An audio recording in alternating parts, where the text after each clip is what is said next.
What's up YouTube? I'm here with Peter Smith and welcome to Automotive Economics. In this video, we're going to talk about the 6 things we hate about the Ford Raptor 2nd Gen.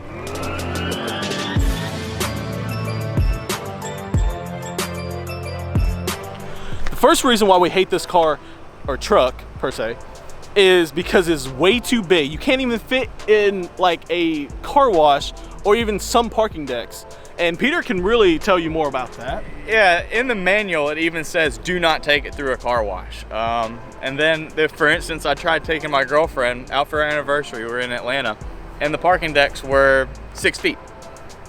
It's almost 7 feet tall. I don't need a new roof on this. So it's inconvenient because I can't park in mini parking decks. But usually my antenna just smacks the ceiling and I suck the whole seat up while I just clench and go in. So it's great. The second reason why Peter and I hate this truck is that everywhere you go with the 2nd Gen, people are gonna be like, where's the V8 in it? Like, it's a turbo 6. I mean, I feel like the turbos make up for the loss of 2 cylinders. And I feel like it's just, there's a lot more to it than just 2 cylinders. There's technology and people aren't accounting for it. You know, it's everywhere I go with somebody who's some form of car enthusiast, they're going to be like, well, how come it doesn't have a V8 in it? Or why didn't you get the V8 truck? Well, this truck's way nicer than the V8 trucks. It's a huge upgrade and you get so much more with it. Sure, it doesn't sound like a Baja truck driving down the road. I wish it did, that'd be amazing. But it doesn't, and it's more fuel efficient. It gets off the line way faster, all because it has this V6 that doesn't make V8 noises. So, oh well. The third reason why Peter and I hate this truck is because it is so loud when it is raining, and you can't really even talk and make a phone call because people think that you're in a rainstorm. They think you're in like a hailstorm, or like, for instance, my mom will call and she'll be like, how hard is it raining? And it will be like the smallest drizzle of your life. You know, I honestly think it's because of the aluminum construction, and maybe even because of that panoramic sunroof. You know, it's just very tinny when it rains, so it just picks all of it up on the phone. You'd think I was Bear Grylls or somebody on the Weather Channel standing outside in a rainforest.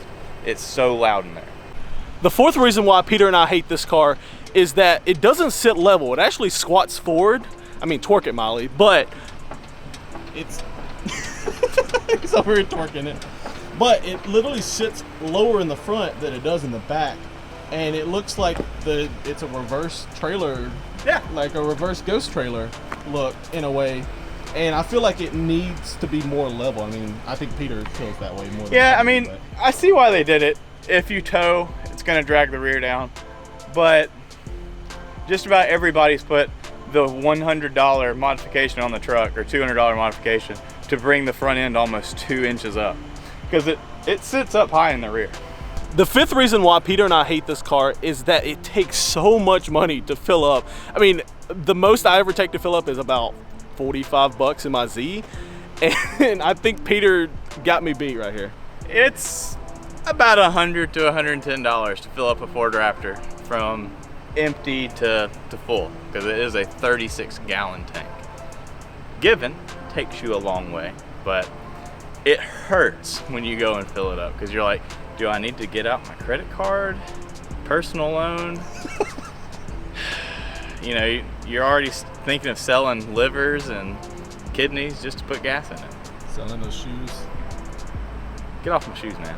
The last reason why Peter and I hate this car, or truck, is the auto stop start function.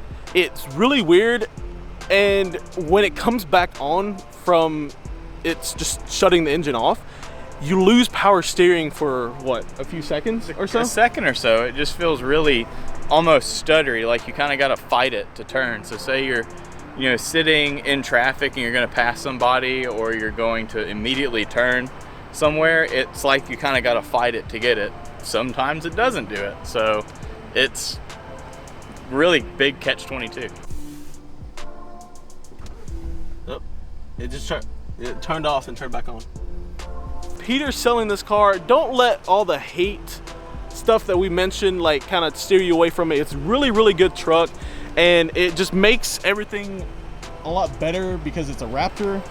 And Peter's selling it. I mean, I know he hates to see it go, but we've all got to sell things we love at one point in life. Gotta move on at some point. It's on to the next journey. Again, thank you guys so much. This is Automotive Economics. I will talk to you guys next time. Woo!